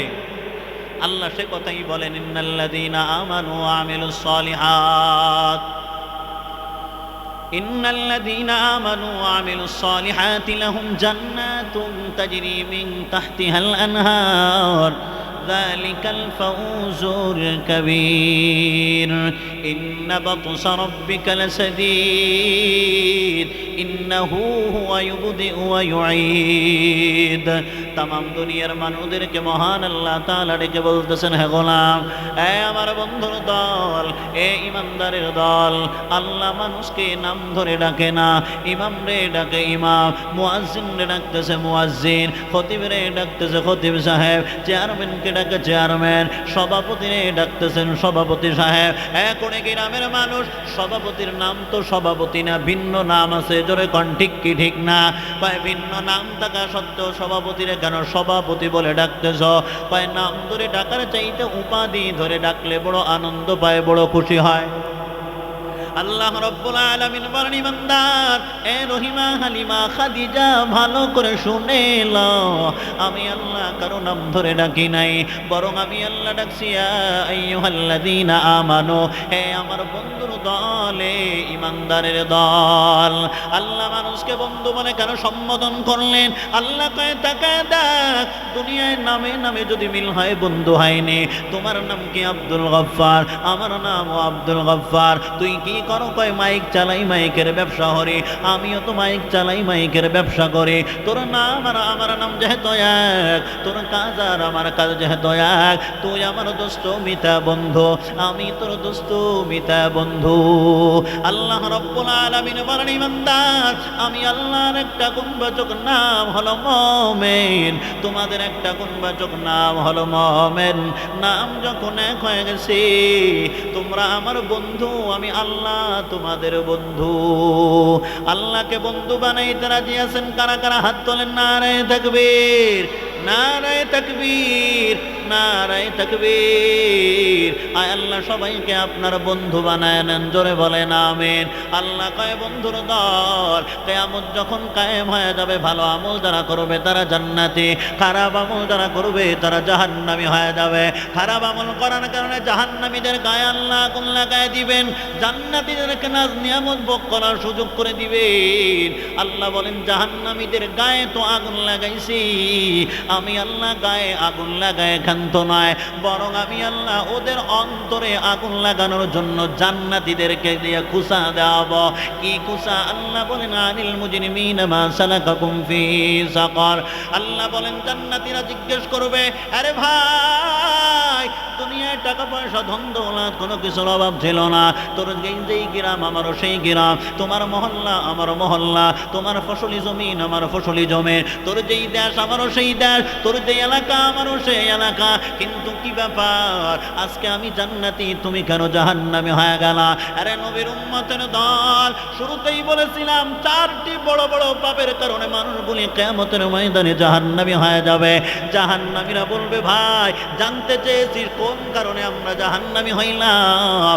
আমরা বড় বড় চারটি পাপের কারণে জাহান্নামী হইছি। কয়টি পাপের কারণে জোরে বলেন? চারটি বড় বড় পাপের কারণে আজ আমরা জাহান্নামী হয়ে গেলাম। জাহান্নামীরা তখন বলতে থাকবে কটিশন আকারে, সময় নেই, অল্প সময় আলোচনায় সংক্ষেপে আগায় যাইতেছি। জাহান্নামীরা ডাক দিয়ে বলবেন ক্বালু লাম নাকু মিনাল মুসাল্লিন। জাহান্নামীরা বলবে রে জান্নাতীর দল, আমরা কেন জাহান্নামী হইলাম, তোমরা কেন জান্নাতি হয়ে গেলা? এই প্রশ্নের জবাব আমাদের থেকে শুনে নাও। আমরা জাহান্নামী হওয়ার কারণ পিছনে চার কারণ। কয় কারণ বলেন? চার কারণ। এক নাম্বার কারণ, জাহান্নামীরা বলবে লাম নাকু মিনাল মুসাল্লিন, কয় আমরা বড় বড় চারটি পাপ করেছিলাম। চার পাপের ভিতরে এক নাম্বার বড় পাপের নাম হলো দুনিয়াতে কোনো কিছুর অভাব ছিল না, আমার কোনো পদপদবীর অভাব নাই। চেয়ারম্যান, মেম্বার, আইজি, ওকে, ব্যারিস্টার, ডক্টর, প্রফেসর, ইঞ্জিনিয়ার, সাহিত্যিক, কবি, টাকাওয়ালা, ক্ষমতাওয়ালা, ধনী মানুষ, কোনো পদপদবীর অভাব আমার ছিল না। আমার বাবার নাম এক নামে মানুষ চিনত, রংপুর শহর থেকে বললে সবাই জানে। আমার দাদার নামে মানুষ এক নামে চিনত, আমাকেও মানুষ এক নামেই চিনে যাইত। আমাদের পদপদবীর কোনো অভাব ছিল না। কিন্তু জাহান্নামী হওয়ার পিছনে বড় কারণের এক নাম্বার কারণ হলো লাম নাকু মিনাল মুসাল্লিন। দুনিয়াতে থাকা অবস্থায় আমরা কেউ মুসল্লি ছিলাম না। জাহান্নামী হওয়ার এক নাম্বার হলো আপনার মুসল্লি ছিলাম না। কুড়ি গ্রামের মানুষ মুসল্লি কারে কয়? জিন্দগিতে কোনোদিন নামাজ পড়ে না, তার নাম মুসল্লি নাকি? জীবনে কোনোদিন নামাজ পড়ে না, শুধু শুক্রবারের দিন আসে। জীবনে কোনোদিন নামাজ পড়ে না, শুধু সামাজিকতা রক্ষা করার জন্যে দুই ঈদের নামাজে আসে। নামাজ নাই, তারাবি নাই, রমজান নাই, কিছুই নাই, শুধু বান্দার ঈদের নামাজ পড়তে আসে, সমাজ রক্ষা করার জন্য জানাজার নামাজে আসে, অন্য কোনোদিন মসজিদে যায় না। এই পার্টির নাম মুসল্লি না। কথা বলেন ঠিক কি ঠিক না? আরে নবীর উম্মতের দল, জিন্দেগিতে কোনোদিন মসজিদে যায় না। কদরের রাত্রে 27 রমজানের রজনীতে বান্দা যখন মসজিদে হাজির হয়ে গেল, সাদা পাঞ্জাবি আর সাদা কি বলে ট্রাউজার ভরিয়া, দাড়িটা একেবারে ক্লিন ফোম শেপ লাগাইয়া, সাদা একটা টুপি নিয়ে দাঁড়াও তো দাঁড়াও, ইমাম বরাবর দাঁড়াইয়া গেছে। ইমাম সাহেব যখন নিশার 4 রাকাত ফরজ নামাজের ইমামতির মুসল্লায় দাঁড়ানো, ইমাম সাহেব 2 রাকাত কমপ্লিট করার পরে ইমামের পিছন দিয়ে বাই বের হয়ে গেছে, বাতাস বের হয়ে গেছে, তার মানে ইমামের ওযু শেষ। কথা বলেন ঠিক কি ঠিক না? ইমামের ওযু শেষ, নামাজও শেষ। কিন্তু এখানে মাসআলা হলো ইমামের ওযু গেছে, মুসল্লি আর মুক্তাদির তো কোনো ওযু যায় নাই। কথা বলেন ঠিক কি ঠিক না? ইমাম সাহেব কি করবেন? কয় বরাবর যিনি আছেন তাকে টান মাইরা সামনে দিবেন, এরপরে উনি অ্যাসিস্ট্যান্ট ইমাম হইয়া নামাজ কমপ্লিট করবেন। ইমাম সাহেব সুযোগ অনুযায়ী মসজিদ থেকে বের হয়ে যাবেন, ওযু কমপ্লিট করে যথাসময়ে নামাজে ইন হয়ে যাবেন। এটাই হলো আল্লাহ তাআলা কর্তৃক শরীয়তের মাসআলা। কথা কোন ঠিক কি ঠিক না? ইমাম সাহেব নামাজ যখন শেষ হয়ে গেল, পিছনের দিকে তাকাই তাকাইয়া দেখে কেউ তো দাঁড়ায় নাই, আমার পিছনে এমন একজন মানুষ দাঁড়াইছে, জীবনে কোনোদিন মসজিদে তারে দেখতে পারি নাই, ভালো করে চিনিও না। কিন্তু ইমাম সাহেব মনে মনে চিন্তা করলেন একেই তো সামনে দিতে হবে, কারণ ডাইনে বামে যাওয়ার কোনো সুযোগ নাই। ইমাম সাহেব এই জন্য সব বাদ দিয়া পিছন বরাবর যিনি আছে ওনার হাতে ধইরে সামনে আগায়ে দিতে চায়। ইমাম যত জোরে টানে উনি আরো তত জোরে শক্ত হয়, ইমাম টানতেছে উনি আরো শক্ত হয়। কেমন যেন হাতি মার্কা কাঁঠালের আঠা লাগাইয়া রাখছে, কেমন যেন পায়ের নিচে সুপার কোনো আঠা লাগাইয়া রাখছে। ইমাম সাহেব টানতেছে উনি আরো শক্ত হয়, ইমাম যত জোরে টানে উনি আরো শক্ত হয়। কেমন যেন ভেঙ্গে যাবে কিন্তু সামনে যাবে না, মনে হইতেছে সামনে নদী, ওখানে যাওয়া যাবে না। ইমাম সাহেব কয় কপাল পোড়া, যত জোরেই চিন্তা করিস না কেন, শক্ত হও না কেন, আমি টান মারলে সামনে আসতেই হবে। কারণ হলো আমি তো জীবনে কোনোদিন বিড়ি টানি নেই, আমি তো জীবনে কি বলে মদের বোতলে চুমুক দেইনি, চুষা দেই নেই, আমি জীবনে গাঞ্জার কলকিতে টান মারি নেই, আমাকে কোনো চূড়ায় পোল্ট্রি মুরগি খাওয়ায় না, গরুর গোশতই খাওয়ায়, আমার দেশে ইলিশ খাওয়ায়, ভালো মাছ খাওয়ায়, গলদা চিংড়ি খাওয়ায়, আমার জিলাপি আর আমিত্তি খাওয়ায় না, আমাকে তো বাগাটের দই খাওয়ায় আর রসমালাই আর রাজভোগ খাওয়ায়, ভালো ভালো মিষ্টি খাওয়ায়। এর একটা পাওয়ার আছে, 30 দিন পরে একজনের বাড়ি খাবার ভালো খাবারই খাওয়ায়, পোল্ট্রি খাওয়ায় না, দেশাল মুরগি খাওয়ায়। সুতরাং এর একটা পাওয়ার আছে, তুই যত বড় শক্তিশালী হোস না কেন, জোরে টান দিলে তুই আসবি তো পিছনে 2-4 জনও আসবে। ইমাম সাহেব এই বলিয়া জোরে টান মারছে, উনি সামনে হাজির হয়, কয় হুজুর টানেন কে? ইমাম সাহেব কয় নোটক বাটুসকুত কথা হবে না, আমি তো তোর কথা বলার জন্য ডাকি নাই। কেন ডাকছেন বলে? কয় আমার তো ওযুর 2 রাকাত কমপ্লিট করছি আমি ইমাম হইয়া, বাকি 2 রাকাত তুই ইমামতি করবি, সবাই তোর মুসল্লি। এই কথা বলতে দেরি হয় উনার পায়জামা গরম। কথা বলেন ঠিক কি ঠিক না? আরে নবীর উম্মতের দল, এখান থেকে সবক নিয়ে সামনে আগামী মুসলমান, শুধু সাদা পাঞ্জাবি আর সাদা ট্রাউজার পরেই ইমাম বরাবর দাঁড়ানো যায় না। ইমামের পিছনে দাঁড়ানোর পূর্ব শর্তের আমল হলো ইমাম হওয়ার যোগ্যতা থাকা চাই। আরে নবীর উম্মতের দল, জাহান্নামীরা বলবে লাম্না কুমিনাল মুসাল্লিন। আরে ভাই দুনিয়াতে আমরা মুসল্লি ছিলাম না, তার মানে হলো নামাজ পড়তাম না, এই জন্য আমরা জাহান্নামী হয়ে গেলাম। কয় কি ব্যাপার, একেবারেই কি নামাজ পড়তি না? কয় তা না, মাঝে মধ্যে পড়তাম। কোন দিন পড়তি? কয় জীবনেও যাইতাম না, কিন্তু বউ ছিল নামাজি, বউ ছিল পর্দাওয়ালি, বউ ছিল ভালো মানুষ, এই জন্য বউ বলতো আমি মহিলা মাদ্রাসার একজন মেয়ে, আমি কোরআনওয়ালা একজন মানুষ, আমি 2 ওয়াক্ত কোরআন পড়ি, আমি কোরআন দিয়ে কাজ শুরু করি, কোরআন দিয়ে শেষ করি, কিন্তু আমার কপাল বড় খারাপ, তোর মতো বেনামাজির সাথে আমার আব্বা আম্মা বিবাহ পড়ায় দিল। তোরা 2টা হাতে পায়ে ধরে বলতেছে সারা সপ্তাহ নামাজ পড়ো না, আজকে শুক্রবারের দিন সবাই গেল, তুইও একটু যা। মা ডাক দিয়া কয় আরে সন্তান, আমি মা অনেক কষ্ট করে লালন পালন করেছি রে আব্বা জান, সারা সপ্তাহ তুই নামাজে যাও নাই, আজকে জুমার দিন একটু মসজিদে যা। মায়ের এই অনুরোধ পালায় দিতে পারে না, স্ত্রীর এই কথা পালায় না দিতে পেরে সবাই পাগল পারা হইয়া মসজিদে যায়। এই ধরনের মুসল্লি আছে না নাই? জোরে বলেন। আরে নবীর উম্মতের দল শুধু শুক্রবারের দিন যায়, 2 রাকাত নামাজ পড়ে বের হয়ে যাইতেছে, মুয়াজ্জিন আর ইমাম সাহেব ডাক দিয়ে কয় দাদা ভাই সারা সপ্তাহে তোরে মসজিদে পাইলাম না, আজকে শুক্রবারের দিন মসজিদে আসছো, কি ব্যাপার 2 রাকাত পড়েই বের হয়ে যাইতেছো কেন? আগের 4 রাকাত পড়ছিস নাকি? কয়েক না। পরের 4 রাকাত পড়বি? কয় না। কেন পড়বি না? কয় সুন্নাত লাগে না, ফরজ মানলেই হয়ে যায়। একদল মুসলমান আছে সুন্নাত লাগে না, ফরজ মানলেই হয়ে যায়, আছে না নাই? জোরে বলেন। আরে কুড়িগ্রামের মানুষ আপনাদের থেকে নিরপেক্ষ জবাব চাই, সুন্নাত লাগবে কি লাগবে না? আরো জোরে বলেন, লাগবে কি লাগবে না? ইমাম সাহেব ঘুমাইয়া আছে, যুবক ডাক দিয়া কয় হুজুর এখন ঘুমায় রইছেন, আপনার কাছে আসলাম, একটু দোয়া করবেন। কি দোয়া? কয় আল্লাহ যেন একটা নেককার সন্তান দেয়। হুজুর সরল সরল মানুষ, অন্য কিছু জিজ্ঞেস করে নাই। ডাক দিয়া কয় যুবক 1 বছর ওয়েট কর, ছেলে পেয়ে যাবি অথবা মেয়ে পাবি, সন্তান পাবি, কোনো সমস্যা নাই। 1 বছরের জায়গায় 1.5 বছর হয়ে গেল। যুবক তাকায় দেখে কি ব্যাপার, সন্তান তো পাইলাম না, কি সাতার দোয়া করলো হুজুর? ইমাম সাহেব ধমক দিয়ে কয়, হুজুর সারা সপ্তাহ যদি আপনার সাথে দেখা হয়, সারা সপ্তাহে আপনারে চা খাওয়াই, লাল চা না আপনার সাদা চা মানে দুধ চা খাওয়াই, শক্ত টোস্ট খাওয়াই না আপনারে সুন্দর কেক খাওয়াই, নরম 10 টাকার কেক, ভালো ভালো খানা খাওয়াই, দেখা হইলেই সালাম দেই, মুসাফা করে। সুতরাং আমার দোয়াটা তো একটু ভালো দোয়া করা উচিত ছিল। কথা বলেন ঠিক কি ঠিক না? ইমাম সাহেব কয়, কে রে ভাই, দোয়া তো খারাপ কিছু করি নাই, ভালো দোয়াই আমি করেছিলাম। কয়, না হুজুর আপনার কাছে দোয়া চাইলাম আল্লাহ যেন সন্তান দেয়, কিন্তু না না সন্তান তো পাইলাম না, কি দোয়া করলেন? হুজুর কয়, দোয়ার ভিতরে কোনো ঝামেলা নাই, কারণ আমি মিথ্যা বলি না, গীবাত করি না, হারাম খাই না, গীবাত পরনিন্দা, গীবাত শিকায়াত, আলোচনা সমালোচনা পর্যালোচনা কিছুই করি না।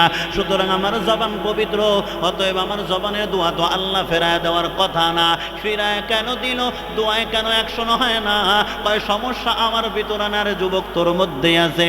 কি সমস্যা? কয়, সন্তান তো ভাবি বিয়ে করছিস নাকি? কয়, তা তো ছাতা করি নেই। বিয়ে না কইরা কোনোদিন সন্তানের বাবা হওয়া যায় না, নিম গাছ লাগায় কোনোদিন আনার খাওয়া যায় না, অশিক্ষিত মানুষ হয়ে কোনোদিন সরকারি চাকরি পাওয়া যায় না।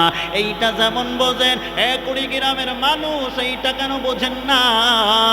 ইসলাম বাদ দিয়া কোনোদিন মুসলমান হওয়া যায় না, আর নবীর সুন্নাত বাদ দিয়া কোনোদিন উম্মত হওয়া যায় না। তুকু যাও সুন্নতে আহমদ কুজা বা মোহাম্মদ কবুদ নিসবতরা खुदा की हुब्ब से हुब्बे नबी है कुल इन कुंतुम तुहिब्बुना गवाह है। সুন্নাত লাগবে কি লাগবে না জোরে বলেন? আরে নবীর উম্মতের দল, মুরব্বী আলু লাগাইছে, বেড়া দিতেছে, যুবক ডাক দিয়ে কয়, দাদা ভাই আলু রইছে নিচে, উপরে রইছে লতা, তার মাথায় পাতা, সুতরাং নিচে আলু রাইখা কেন তুমি এইগুলি করতেছ? কেন তুমি বেড়া দাও?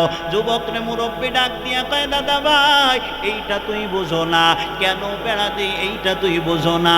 এইটা যদি বুঝতি দাদা ভাই, জীবনে কোনোদিন কুত্তায় খাবলানো সিড়া প্যান্ট ভরতি না। এইটা যদি বুঝতি, জীবনে কোনোদিন ইন্দুর আর বান্দরের মতো চুল কাটাইতি না। এইটা যদি বুঝতি দাদা ভাই, তাহলে জীবনে কোনোদিন 25 বছরের যুবক নাবি বাইকারা প্যান্ট পরতা না। কথা বলেন ঠিক কি ঠিক না? কয়, বুঝি না, তুই একটু বুঝায় দাও দাদা। দাদা ডাক দিয়ে কয়, ঠিক আছে, আলু রইছে নিচে, উপরে রইছে লতা, তার মাথায় পাতা, তারপরেও কেন বেড়া দেই? কয়, যদি বেড়া না দেই ছাগলে আইসে পাতা খাবে, এরপরে লতা খাবে, এরপরে টান দিলে আলু উঠে আসবে, সেটাও খাবে। কথা বলেন ঠিক কি ঠিক না? সুতরাং আলুর হিফাজত যদি করতেই চাও দাদা ভাই, সবার আগে পাতার হিফাজত করতে হবে। আর পাতার হিফাজত করার পূর্ব শর্তের আমল হলো বেড়া দিতে হয়। এখান থেকে সবক নেন মুসলমান, সুন্নাত হলো ফরজ হিফাজতের বেড়া, সুন্নাত হলো ফরজ হিফাজতের বেড়া। সুন্নাত যার ঠিক আছে, ফরজ তার ঠিক থাকবে, আর সুন্নাত যার ঠিক নাই, ফরজও আস্তে আস্তে বেঠিক হবে। কথা বলেন ঠিক কি ঠিক না? সুতরাং ফরজ নামের গাছের হিফাজত যদি করতেই চাও, সুন্নাত দিয়া এই পাশে তুমি বেড়া লাগায় দাও। জাহান্নামীরা বলবে, ভাই লামনা কুমিনাল মুসাল্লিন, দুনিয়াতে আমরা মুসল্লি ছিলাম না। এখান থেকে আপনারা কি বুঝলেন? এ নবীর উম্মতের দল, সুন্নাত লাগবে কি লাগবে না? তাই যদি না হয় অবস্থাটা কেমন হবে? দুই বন্ধু, দুই যুবক, একজন ডাক দিয়ে কয়, দোস্ত আগামীকাল আমার বিয়া, এই বিয়ে তুই যাবি, যদি না যাও তাহলে কিন্তু আমিও যাব না। কি করা যায়? কয়, ভালো কোনো পোশাক নাই, এই টাইমে প্যান্ট বানায় নেওয়ারও কোনো সুযোগ নাই। কি করা যায়? কয়, কুড়িগ্রাম শহর থেকে রেডিমেড একটা প্যান্ট কিনে আন। আকসা একটা প্যান্ট কিনে নিয়ে আসছে। এই প্যান্টটা ইনে যখন পরছে, পরে তাকায় দেখে নিচ দিয়ে আধা হাত লম্বা। এই লম্বা প্যান্ট পরে তো আর বিয়ে যাওয়া যায় না। কি করা যায়? বড় ভাবির ডাক দিয়ে বলে, ভাবি তোমার তো সেলাই মেশিন আছে, এই সেলাই মেশিন দিয়ে দাঁত কাইটা সেলাই করে দাও। বড় ভাবি কয়, আমি পারবো না। মাইজা ভাবিরও মেশিন আছে, মাইজা ভাবি কয়, আমিও পারবো না, বাপের বাড়ি বেড়াইতে যাব। সাইজা মেজবাবি কয় আমিও পারবো না। রাগান্বিত হইয়া যুবক রাস্তায় বসে আছে, বাবিরা প্যান্ট ঠিক করে দেয় নাই, ছাতা বিয়েই যাব না, আমি দাওয়াত খাইতেই যাব না। রাগান্বিত হয়ে বসে আছে। এপার দিয়ে বড় ভাবি মনে মনে চিন্তা করলো, এই প্যান্ট যদি আমি কাইটে সেলাই না করে দেই, কে কাইটে সেলাই করে দিবে? মেজো ভাবি মনে মনে চিন্তা করলো, আমি যদি না দেই কে দিবে? সেজো ভাবিও মনে মনে চিন্তা করলো, আমি যদি না দেই কে দিবে? তিন ভাবিতে কেউ কারো খবর জানে না। তিনজনে তিন আদায় দেড় হাত কাইটে ফুল প্যান্টটা হাফ প্যান্ট বানায় রাখছে। যুবক বাসায় যায়, কয় বড় ভাবি প্যান্ট দাও। কেন, কি হয়েছে? কয় ছাতা তোমরা তো সেলাই করে দিলা না, সুতরাং এই প্যান্টটা আমি ফেরত দিয়ে চলে আসতেছি, এই প্যান্ট আমার দরকার নাই, কি করা যায়? কয় এই প্যান্টটা ফেরত দিয়ে চলে আসবো, এই জন্য তুমি প্যান্ট দাও। কয় প্যান্ট তো সুকেশের আলমারির উপরে আছে, নিয়ে আয়। যুবক যখন মনে মনে চিন্তা করলো, আমার প্যান্টের ভাঁজ ঠিক আছে কিনা, সিল সাপ্পর ঠিক আছে কিনা, এটা দেখে যাই, না হলে তো দোকানদার প্যান্ট ফেরত নেবে না। এই জন্য উনি প্যান্টটা দেখার জন্য ব্যাগ থেকে যখন নামাইছে, ওপার দিয়ে তো তিন ভাবিতে তিন আদায় দেড় হাত কেটে রাখছে। যুবক যখন ভাঁজ খুলছে, তাকায় দেখে ফুল প্যান্টটা হাফ প্যান্ট হয়ে গেছে। আরে যুবক ভাইজান, ভালো করে মনে রাখি, আজকে বলি সুন্নাত লাগবে না, দাড়ির সুন্নাত লাগবে না, টুপির সুন্নাত লাগবে না, পাঞ্জাবির সুন্নাত লাগবে না, খানার সুন্নাত লাগবে না, এটা বাদ এটা বাদ সেটা বাদ, সব বাদ। এইভাবে বাদ দিতে দিতে তিন ভাবিতে ফুল প্যান্টটা কাইটে যেমন হাফ প্যান্ট বানায় ফেললো। আমি এখন তাকায় দেখতেছি, ইসলামটারে বাদ দিতে দিতে কাটতে কাটতে ফুল ইসলামটা এখন হাফ ইসলাম বানায় ফেলতেছ। পয়গম্বর উম্মতরে জানায় দেন, হাফ ইসলামওয়ালাদের জন্য জান্নাতে জায়গা হবে না। মানুষ যদি জান্নাতে যেতে চাও, ফুল ইসলাম মেনে কবরে আসবা। আমরা সবাই ফুল ইসলাম মেনে কবরে যাব, রাজি আছেন? কারা কারা হাত তোলেন? নারায়ে তাকবীর, নারায়ে তাকবীর, নারায়ে তাকবীর। আয় আল্লাহ সবাইকে ফুল ইসলামওয়ালা জিন্দেগি দান করেন, জোরে বলেন আমিন। কষ্ট হইতেছে আপনাদের। জাহান্নামীরা বলবে লামনাকু মিনাল মুসাল্লিন, আমরা দুনিয়াতে কেউ মুসল্লি ছিলাম না, মুসল্লি না থাকার কারণে মানুষ জাহান্নামী হয়ে গেছে, আমরা সবাই মুসল্লি হয়ে জান্নাতি হব। রাজি আছেন তো ইনশাআল্লাহ? জাহান্নামী হওয়ার চার কারণ, এক নাম্বার কারণ হলো লামনাকু মিনাল মুসাল্লিন, দুনিয়াতে মুসল্লি ছিলাম না, মানে নামাজ পড়তাম না, নামাজ না পড়ার কারণে জাহান্নামী হয়ে গেছে মানুষ, আর আমরা নামাজ পড়ে জান্নাতি হব। রাজি আছেন তো ইনশাআল্লাহ?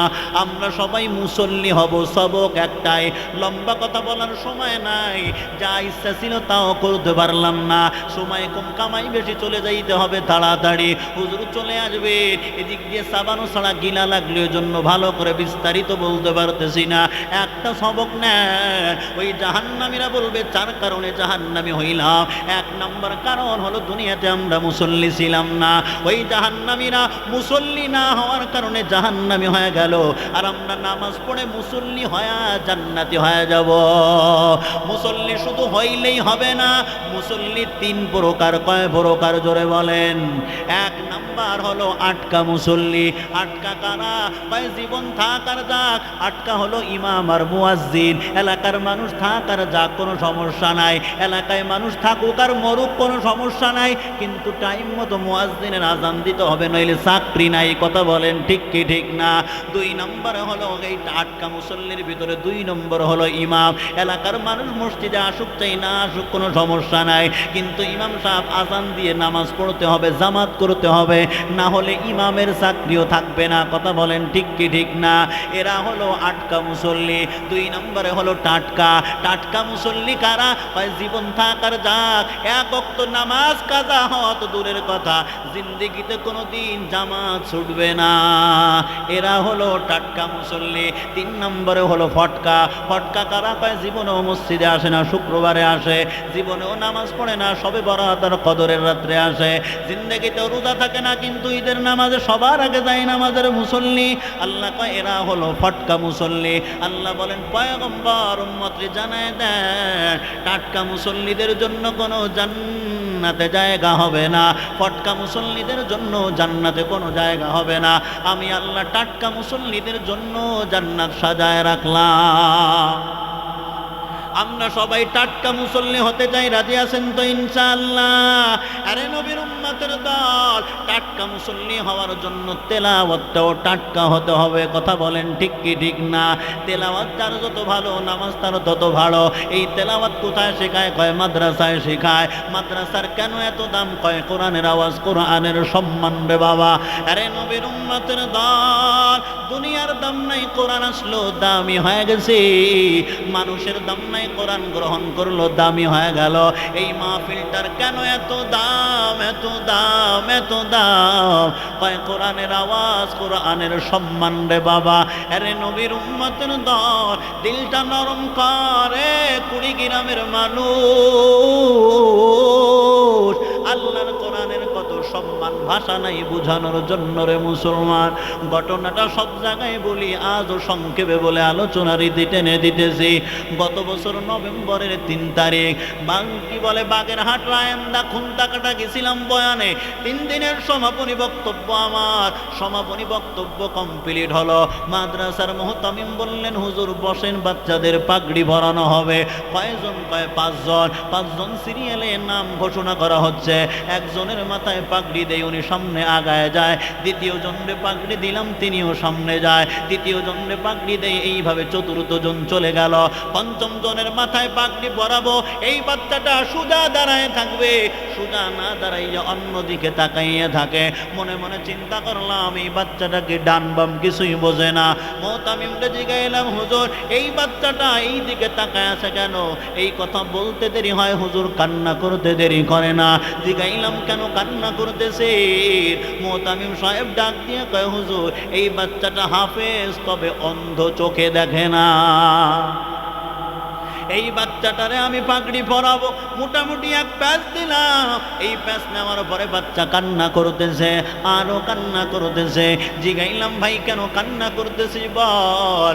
এই কথা বলতে দেরি আরো কান্নার স্পিড বেড়ে গেল। আমি বললাম, বল কেন কান্না করতেছি? বাচ্চা তখন ডাক দিয়ে কয়, হুজুর এই বাচ্চাদের 4 জনের মাথায় পাগড়ি দিলেন। এই বাচ্চারা পাগড়ি পাওয়ার পরে মা বাবার সামনে যাবে। মা বাবা তাদের মাথায় পাগড়ি দেখবে, ওর মা বাবার চেহারা দেখবে। আয়নার সামনে গিয়ে দেখবে সম্মানের পাগড়িটা কত সুন্দর। এই আমি বাচ্চাটা যখন আয়নার সামনে যাবে, দেখবে পাগড়ির কালারটা কেমন, সাদা নাকি কালা, আর কার হাতের থেকে পাগড়ি নিলাম এটাও দেখার সুযোগ থাকবে। কিন্তু আল্লাহ আমার কপালটা, নসিবটা এতই খারাপ বানাইছেন, আমার দেখার কোনো সুযোগ নাই এই পাগড়ির কালার কেমন। আপনার হাতের থেকে নিলাম, আপনি কালা নাকি সাদা দেখার সুযোগ নাই। এই জন্য আমি কান্না করতেছি। মোটামুটি বুঝাইয়া কমপ্লিট করলাম। এই বাচ্চা তারপরও কাঁদে। আমি জিগাইলাম, কেন কান্না করতেছো? ও তখন ডাক দিয়ে বলে, হুজুর 4 বাচ্চার 4 হাফেজে কোরআনের পিছনে 4 জন পিতা গার্ডিয়ান আছে। এদের মাথায় টুপি পরাইলেন, এদেরকে রুমাল দিলেন, টুপি দিলেন, হাদিয়া দিলেন। কিন্তু হুজুর তাকায় দেখেন, আমার নামের পাশে আমার কোনো গার্ডিয়ানের নাম নাই। আমি বললাম, কেন, তোর কি হয়েছে? তোর কি আব্বা আম্মা নাই? এই কথা বলতে দেরি হয়, বাচ্চা আমার জড়ায় কান্না করে আওয়াজ শোনায়, কয়, হুজুর আমার বাসা যশোর জিকর গাজা। আমার মা, আমার বাবা, আমার যখন 12 পারা হয়, আমার বাবা আমাকে দেখার জন্য সিএনজি ভাড়া করে আসতেছিলেন। প্রতিমধ্যে যখন জিকর গাজা স্টেশন পার হলো, পিছন থেকে ট্রাক আমার মা বাবাকে বহনকারী সিএনজিকে চাপা দেয়। ওখানেই মা বাবা ইন্তেকাল করেছে। আমার আর গার্ডিয়ান নাই, বাড়িও নাই, ঘরও নাই। আমি বললাম, তোর কি কোনো গার্ডিয়ান নাই? কথাটা বলতে দেরি হয়, পাশের চেয়ার থেকে মুরব্বী কান্না করতেছেন। আমি বললাম, কেন কাঁদে? কয়, হুজুর এমনেই কাঁদে। আমি বললাম, এমনে না, অবশ্যই কিছু কারণ আছে, একটু জানায় দেন। মুরব্বী কয়, হুজুর আমি এই বাচ্চাটার গার্ডিয়ান। আমি বললাম, কেমন গার্ডিয়ান বলেন? মুরব্বী তখন বলে, হুজুর তেমন কোনো পরিচয় আমার নাই। এই বাচ্চারা 1.5 বছর হলো এই মাদ্রাসায় পড়ে। মাদ্রাসার মুহতামিম সাহেব বললেন, হুজুর এই বাচ্চাটারে আপনার বাসায় মেহমান, এই বাচ্চাটার খানা আপনার বাসার থেকে আসবে। আমি বললাম, আমি গরিব মানুষ, তেমন কিছুই দিতে পারবো না। ভাই আপনি কবুল করে করে নেন, মালিক ফয়সালা পাঠায় দিবেন।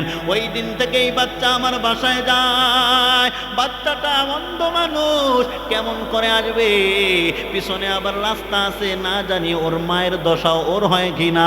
এই জন্য মনে মনে চিন্তা করলাম, আমি ওর খানার বাটির বহন করার রাখাল হয়ে যাব, আমি ওর খানা 3 বেলা পৌঁছায় দিব।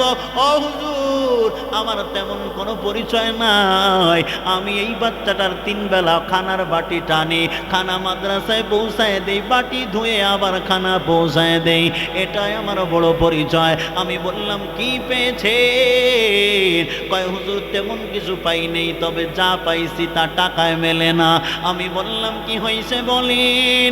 কয়, আমার মরণ ব্যাধি হয়েছিল, ক্যান্সার। ডাক্তার বলছে আপনি তেমন আর বাঁচার সুযোগ নাই, 6 মাস থেকে 1 বছর বাঁচবেন, তার বেশি বাঁচার সুযোগ নাই। আমি যখন চেক আপ করাইলাম, টেস্ট করাইলাম, রিপোর্ট ভালো না। ডাক্তার বলল 2 মাস পর আবার আসবেন। আমি বাসায় এসে বিবিরেও বলি নাই এই রোগ, মরণ ব্যাধি রোগের খবর, কিন্তু আমি এই বাচ্চাটারে বললাম, বাচ্চা, তোর মালিক হয়তো তোর কথা ফেরায় দিবে না, কারণ গভীর রজনীতে সবাই যখন ঘুমায় থাকে, বাচ্চারা তেলাওয়াত করে, কোরআন তেলাওয়াত, কথা বলেন ঠিক কি ঠিক না? আল্লাহ বলেন ওই বাচ্চাদের জবান পবিত্র, ওদের দোয়া বিধা যায় না। বাচ্চারে বললাম, তোর আল্লাহকে গিয়ে বলবি, তোর আল্লাহ যেন তোর ভাতের বাটিটা না এই মানুষটাকে মৃত্যু না দেয়। যতদিন পর্যন্ত তুই বড় আলেম না হবি, ততদিন পর্যন্ত আল্লাহ যেন মরণ না দেয়।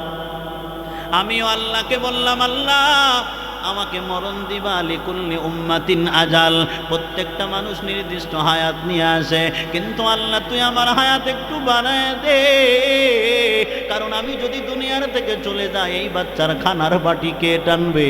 আমি আল্লাহর কাছে দোয়া করলাম, বাচ্চাকেও বললাম দোয়া করবে।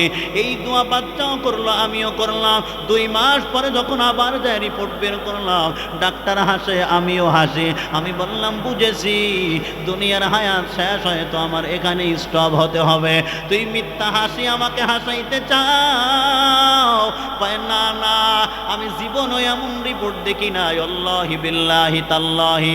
সেই মানুষটা বাগেরহাট, রায়ন্দা, মোড়লগঞ্জ, খুনটাকাটা এখনো বেঁচে আছে, মাঝে মধ্যে কথা হয়। ডাক্তার শরীফুল ইসলাম রাজ, উনিও বেঁচে আছেন।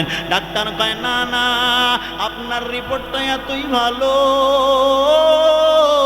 আমি ডাক্তার আপনার অ্যান্সার জানায় দে, আপনার রোগটা পুরাটাই ভালো হয়ে গেছে। আরে নবীর উম্মতের দল, কোরআনের বরকত আছে না নাই? জোরে বলেন। এই মাদ্রাসার সাথে সম্পর্ক জোড়ায় রাখতে রাজি আছেন তো ইনশাআল্লাহ? কোরআনের খাতিরে আল্লাহ বড় রোগ থেকে মুক্তি দিবেন, কোরআনের মহব্বতে আল্লাহ জানে মালে বরকত দিবেন, কোরআনের মহব্বতে আল্লাহ তাআলা দুনিয়ার মধ্যে আমলওয়ালা বানায় দিবেন, আল্লাহ কবর জিন্দেগি জান্নাতের বাসিন্দা হিসেবে কবুল করে নিবেন। আরে নবীর উম্মতের দল, মা বাবাকে কবরে ফালায় রাখছেন, মা বাবাকে আল্লাহ মাফ করে দিবেন, আল্লাহ রোগ আরোগ্য দান করবেন, হালাল রিজিকের ভিতরে বরকত দিবেন, আসমানি বালা জমিনি বালা থেকে আল্লাহ হেফাজত করবেন। এই নিয়তে এই মাদ্রাসার সাথে দান সৎকা করে একটু হাতটা বাড়ায় দিব।